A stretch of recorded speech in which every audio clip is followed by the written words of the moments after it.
Hello bachcho, let us read the question, and the question says statement 1, the minimum number of non-zero vectors of unequal magnitude required to produce zero resultant is 3.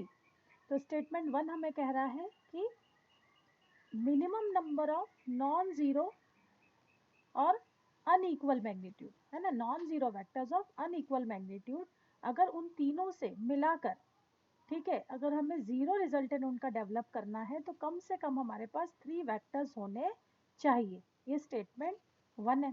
Statement 2 हमें कह रहा है 3 vectors of unequal magnitude which can be represented by the 3 sides of a triangle taken in order produce zero resultant. ठीक है, कि अगर 3 vector जो unequal magnitude का हो और उसे इस तरह से रिप्रेजेंट करें जैसे कि 3 साइड ऑफ ट्रायंगल है, ठीक है, सो उनका जो रिजल्टेंट होगा वो क्या होगा, जीरो होगा। Okay, so over here we can use ये concept as triangle law of vector addition. ठीक है, triangle law, what are triangle law, पहले स्टेटमेंट देखेंगे। अगर आप इसको समझो स्टेटमेंट 1 को, number of non zeros vectors, ठीक है, तो वो बोल रहे हैं कि कुछ अलग अलग वेक्टर्स हैं, मान लिया वेक्टर ए है, ठीक है, दूसरा वेक्टर ले लिया हमने सपोज वेक्टर बी, दोनों का मैग्नीट्यूड अलग अलग दिखाई दे रहा है, एक स्मॉल एक लार्जर है ना, तो दो अनइक्वल मैग्नीट्यूड और दोनों नॉन जीरो हैं। अब अगर थर्ड वेक्टर, ठीक है, थर्ड वेक्टर को इस तरह से ज्वाइन किया जाए तो इनका जो रिजल्टेंट होगा, ये पहला वेक्टर जो होगा इसको हम ड्रॉ कर देते हैं, ये फर्स्ट वेक्टर ए, ठीक है, ये बी और ये थर्ड वेक्टर होगा सी। ठीक है, अगर थर्ड वेक्टर को है ना इस तरह से ज्वाइन किया जाए कि जिसका इनिशियल बी के साथ और एंड सी के साथ होगा, तो इनका जो रिजल्टेंट डेवलप होगा, ठीक है, resultant of this vector will be vector A plus vector B plus vector C, ठीक है, will be equal to 0।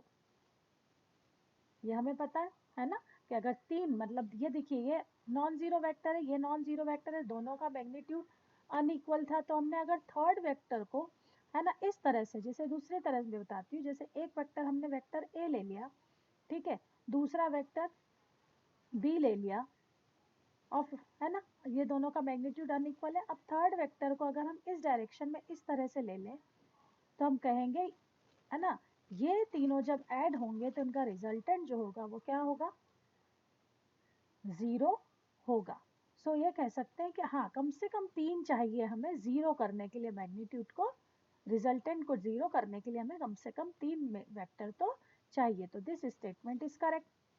Third क्या कह रहा है कि 3 वेक्टर ऑफ अनइक्वल मैग्नीट्यूड। अब 3 वेक्टर अनइक्वल मैग्नीट्यूड, फिर से वही बात है कि वेक्टर ए ले लिया, ठीक है, सपोज दूसरा ले लिया हमने वेक्टर बी, इस तरह से लेते हैं है ना, तो दूसरा वेक्टर हमने ले लिया वेक्टर बी